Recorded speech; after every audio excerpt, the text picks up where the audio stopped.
It's 3 o'clock in the morning. The house is completely silent. You're barely conscious. And then you hear it. Your baby, laughing.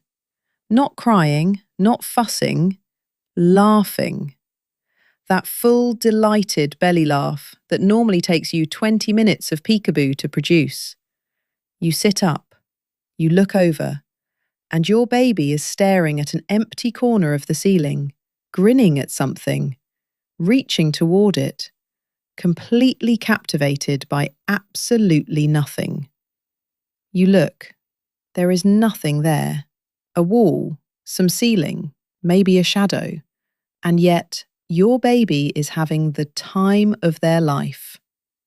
Every parent who has ever experienced this moment does the same thing. They grab their partner. They whisper, "Is the baby seeing something?"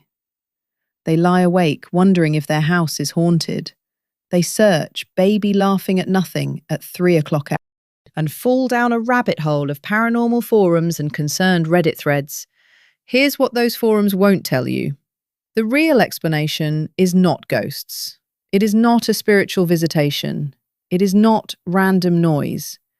It is one of the most sophisticated neurological events in the known animal kingdom happening inside your baby's brain right now, every single day. And most parents have absolutely no idea. The most common explanation you'll hear from well-meaning relatives is this: babies are just random. Their brains aren't developed. They don't really see or process anything. They're basically reacting to noise, light, wind, whatever. Don't read too much into it.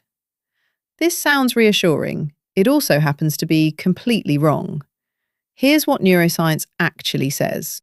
A newborn baby arrives in the world with approximately 100 billion neurons, the same number you have right now as an adult. But here's the critical difference. Most of those neurons are not yet connected to each other. The brain is like a city, with all the buildings already built, but almost no roads between them. And the process of building those roads, of forming connections between neurons, is driven almost entirely by what the baby experiences. Every sight, every sound, every touch, every face the baby looks at, every pattern on the ceiling, every shadow that moves. Each one triggers a burst of electrical activity that physically reshapes the brain. So when your baby stares at an empty corner of the room, their brain is not idling. It is working at a processing intensity that you will never experience again in your lifetime. And the laughing, that's not random either, not even close. Here's something that will immediately reframe everything you think you know about your baby's reality. For decades, the medical consensus was that newborns were essentially visually impaired, that they could barely see, that their world was a blur of vague shapes, that vision develops slowly over the first year. That consensus has been overturned. Research teams at multiple universities using non-invasive eye tracking technology, the same technology used to study how adults read, have been able to map exactly what babies are looking at and for how long. And what they found is deeply strange. Babies don't see the world the way you do. They see it better in certain specific ways. A newborn's visual system is calibrated to detect high contrast edges, movement at the periphery of vision, and faces, with a precision that overrides almost everything else in their environment. This is why your baby stares at the corner where the wall meets the ceiling. That right angle is one of the highest contrast edges in the entire room. For that credit to your baby's developing visual system, it is literally the most interesting thing visible. And here's where it gets genuinely strange. Babies don't just detect these edges.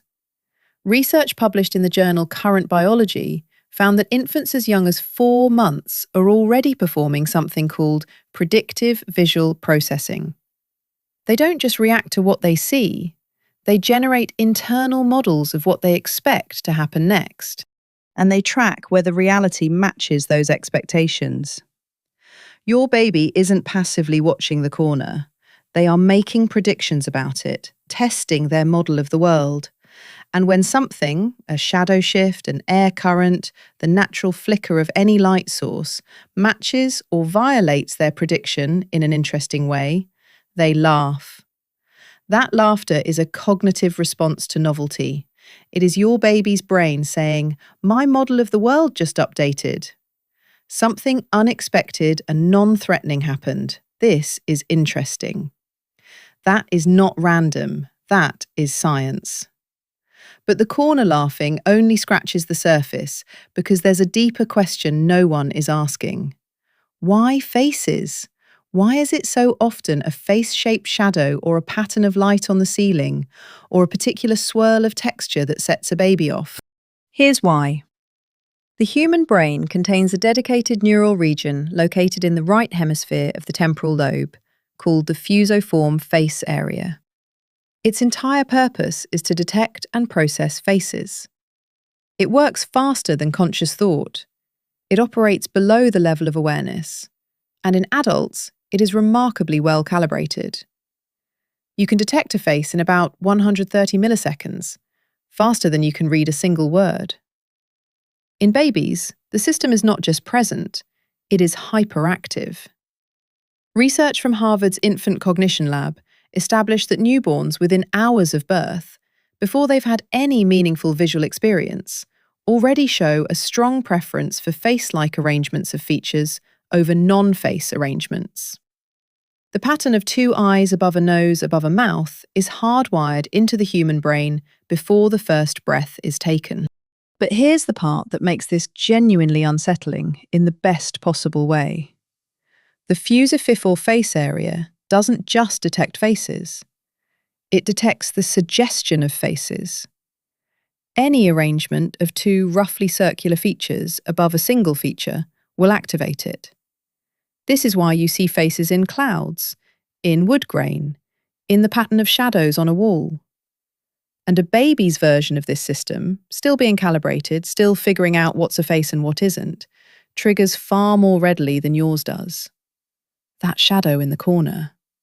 To your baby's neural architecture, it might strongly resemble a face. The pattern of light on the ceiling from a passing car. A face. The texture of the ceiling itself, potentially to a 6-week-old brain. A face. Your baby isn't laughing at nothing. Your baby is laughing at someone. Someone their brain has constructed from shadow and light and high contrast texture. A friend that doesn't exist that their mind has assembled from the raw material of the room. And here's what makes this even more extraordinary. This is not a malfunction, it is a feature. Researchers at Yale University's Mind and Development Lab have shown that the tendency to over-detect faces, to see faces in ambiguous patterns, is directly correlated with stronger social bonding in infancy. The babies who are most promiscuous in their face detection, who laugh most readily at shadows and textures, develop faster in their social cognition and language skills. Your baby is not confused. Your baby is practicing. Every phantom face they find is a repetition, a neural workout preparing the circuitry that will, in 6 months, allow them to read your emotions in real time. Now I need to tell you about the 3 a.m. phenomenon specifically, because the timing is not coincidental, and the explanation is one of the most remarkable things happening inside your baby's body right now. Sleep researchers studying infant brain activity using portable EEG electrodes that measure electrical activity across the scalp have found something that rewrites everything we assumed about what babies do when they're unconscious. Adults spend roughly 20% of their sleep in REM, rapid eye movement sleep. This is the stage associated with vivid dreaming, with memory consolidation, with emotional processing. Newborn babies spend up to 50% of their sleep in REM, and in the weeks between about 3 and 5 months of age, there's a peak period running roughly from 2 a.m. to 4 a.m. in most infants, where REM density is at its absolute highest. This is not a coincidence with when your baby laughs at corners. What's happening during this peak REM window is extraordinary. The infant brain is running what neuroscientists call spontaneous neural activation. Essentially, the brain is firing patterns of activity not triggered by any external input, but generated internally as part of the process of building and testing its own architecture. In adults, this produces dream imagery. In infants, whose cortex is still forming, whose connections between the visual cortex and the prefrontal cortex don't yet filter incoming signals the way an adult brain does, this internal activity bleeds into waking perception. Your baby at 3 a.m. is in a liminal neurological state that has no adult equivalent. They are simultaneously awake and dreaming. Their internally generated neural patterns are being overlaid on top of whatever they're actually looking at.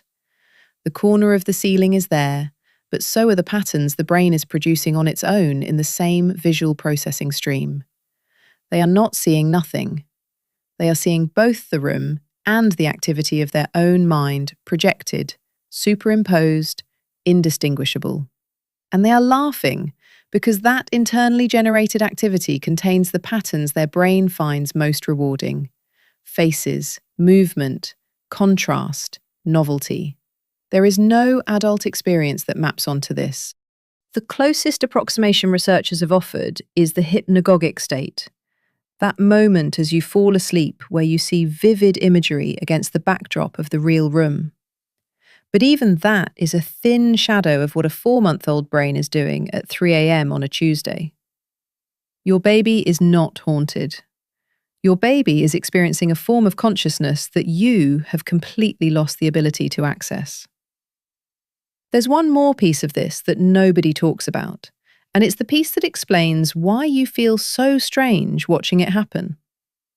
When your baby laughs, really laughs, that helpless, full-body laugh at something invisible, you feel something, a warmth, a pull toward them, something that is genuinely difficult to put into words. That is not just parental love. That is neurochemistry. Specifically, it is your mirror neuron system activating in response to observed joy. Mirror neurons are a class of brain cells that fire both when you perform an action and when you observe someone else performing the same action. They are the biological basis of empathy. When you watch someone laugh, your brain literally rehearses the experience of laughing. When you watch someone experience pain, your brain rehearses pain. And babies are specifically extraordinarily good at triggering this system in adult caregivers. Research at the Max Planck Institute for Human Cognitive and Brain Sciences found that infant laughter activates the orbal cortex in adult listeners, a region associated with reward processing, more strongly than adult laughter does. Your brain is specifically calibrated to find a baby's laugh rewarding, more rewarding than almost any other sound. This is the loop. Your baby laughs at a phantom face in the corner. Your mirror neurons fire. You feel a surge of warmth and connection. You lean toward the baby. Your face expresses joy. The baby, whose face detection system is running at maximum sensitivity, detects your joy. They laugh harder. You feel more. The loop tightens. And in the middle of that loop, something important is happening. Your baby is learning that their internal experience, their private world of phantom faces and dream projections and neural fireworks, matters to someone else. That the outside world responds to what is happening inside them. That is the foundation of the self, the first brick in the architecture of a person. Your baby isn't just laughing at nothing. Your baby is learning for the very first time that they exist. And now I need to say something important. Because if your baby used to do this private, inexplicable laughing at invisible things, and now they don't, please pay attention. Developmental researchers studying early autism spectrum indicators have identified a specific shift that can occur between 4 and 8 months. Typically, developing infants in this window begin to move from laughing at self-generated visual stimulation, the phantom faces, the corner phenomena, toward laughing more in response to shared social interactions. Peekaboo, tickling a caregiver's exaggerated expression. This is normal. This is healthy. The phantom face laughing should naturally start to fade as the brain matures and the visual cortex stops bleeding into waking perception. But if a baby in this window shows the reverse pattern, or shows a plateau or regression in social laughter, specifically while still laughing at objects and patterns, developmental pediatricians describe this as a soft early indicator worth discussing with a doctor. Not a diagnosis, not something to panic over, a conversation to have. Your baby cannot tell you what they're experiencing. Behavior is the only language they have. And knowing what to look for, knowing that the shift from laughing at corners to laughing at faces is a developmental milestone, not just a cute change, the science gives you a map. Use it.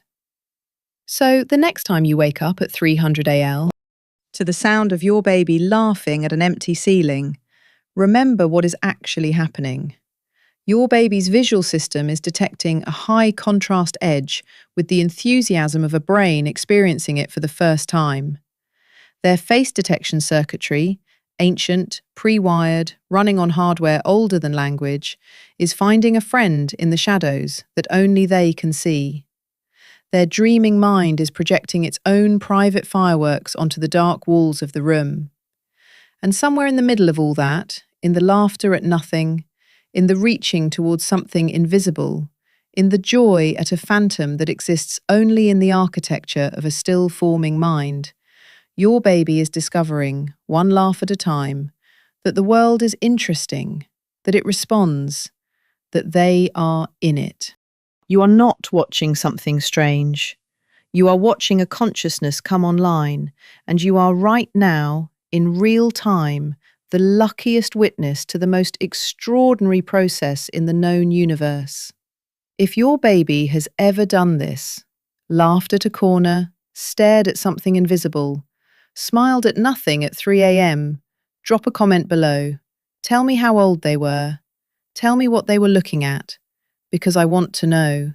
And if you want to understand why your baby cries harder the moment they see you after you've been gone, not because they're angry, not because they're being dramatic, but because of something happening deep inside their attachment system that most parents completely misread, that is the next video.